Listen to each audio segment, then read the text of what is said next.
Kalingap Rab original daw si Rina. Yes po, yan ang sinasabi ni Kalingap Rab na original prinsesa daw si Rina ng Kalingap. Ganun kaganda ang ating prinsesa Rina, siya ang original prinsesa ng Kalingap. At kahit walang vlog si Rina kay Kalingap Rab ay tuloy-tuloy pa din ang pagtulong niya kay Rina. Katunayan nito ay pinapatyuturan pa ito at nag-aaral sa Loheka.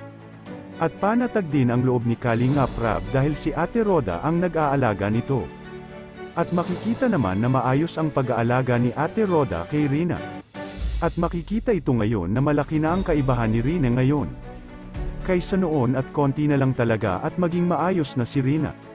Kaya guys, huwag po sana nating pagsawa ang suportahan ang mga YouTube channel nila Kuya Val Santos Matubang Kalingap Rab para tuloy-tuloy din po ang kanilang mga paglingap sa ating mga kababayan na nangangailangan ng tulong.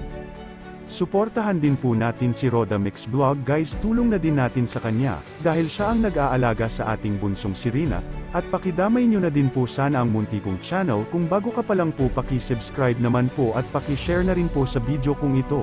Maraming salamat po sa inyong lahat, God bless po. Ito si Rina, oh. Ang prinsesa, Rina, prinsesa ka?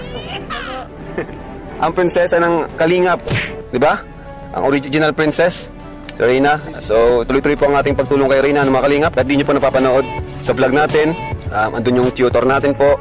3 times a week po siya tutor, private tutor. Tapos pinapaaral pa ni Ate Roda, pinapapasok sa school para ma-feel naman niya yung pagiging estudyante.